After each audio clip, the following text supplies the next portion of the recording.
जैसा बच्चों आपको याद होगा, मैंने आपको पिछली वीडियो में बताया था कि भारत की जो प्रमुख नदियां हैं वो कहाँ कहाँ बहती है, किन किन राज्यों से होकर बहती है, इसके बारे में डिटेल्स में आपको बताऊंगा।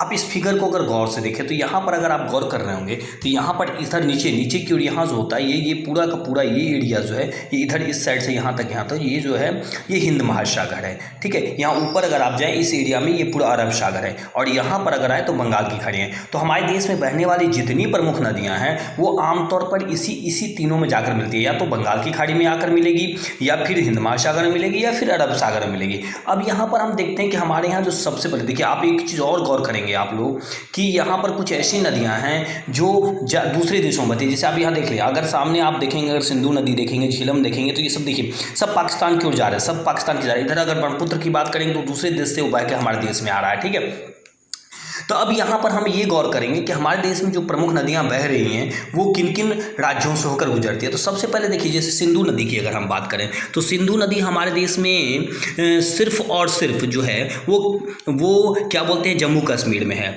अब अगर हम ब्यास नदी की बात करें तो ये ब्यास नदी हमारे देश में पंजाब और हिमाचल प्रदेश।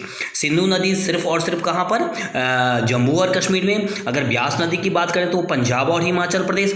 सतलुज की अगर बात करें ये भी पंजाब और सिर्फ हिमाचल प्रदेश। अब गंगा नदी जो हमारे देश की सबसे पवित्र नदी मानी जाती है, जिसकी हम पूजा भी करते हैं, ये उत्तराखंड, जिसे उत्तरांचल भी कहा जाता है। उत्तराखंड देखेंगे आप इधर साइड से, उत्तराखंड, उत्तर प्रदेश, बिहार, झारखंड और पश्चिम बंगाल। आपके राज्य झारखंड में सिर्फ एक जिले की ओर टच करती है, साहेबगंज में। ठीक है, अब अगर हम बात करें यमुना नदी की तो यमुना नदी सिर्फ और सिर्फ यूपी में है।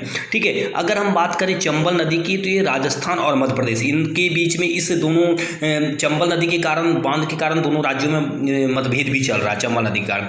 अगर हम बात करें सोन नदी की तो सोन नदी जो है ये उत्तर प्रदेश और झारखंड और बिहार, उत्तर प्रदेश, झारखंड और बिहार। दामोदर नदी की अगर बात करें तो ये झारखंड और पश्चिम बंगाल दोनों जगह, और इसे पश्चिम बंगाल का शोक भी कहा जाता है। महानदी जो है सिर्फ उड़ीसा में है। तुंगभद्रा की अगर बात करें तो सिर्फ और सिर्फ ये नीचे कर्नाटक में है। अगर हम कृष्णा नदी की बात करें तो ये तेलंगाना और आंध्र प्रदेश, मतलब समझिए पहले आंध्र प्रदेश में था, अभी तेलंगाना आ गया है। ठीक है, अगर हम यहाँ पर बात करें क्या बोलते हैं, ये गोदावरी नदी की बताया आप लोगों को, गोदावरी भी तेलंगाना और आंध्र प्रदेश। नर्मदा नदी की अगर बात करें, देखिए मिड भारत में तो मध्य प्रदेश और गुजरात में है ये नर्मदा नदी। बेतवा नदी मध्य प्रदेश और उत्तर प्रदेश में यहाँ पर आ जाएगा, और पेरियार नदी सबसे नीचे केरल में। तो ये हमारे देश की कुछ प्रमुख नदियाँ थी जिनका बहाव राज्य था।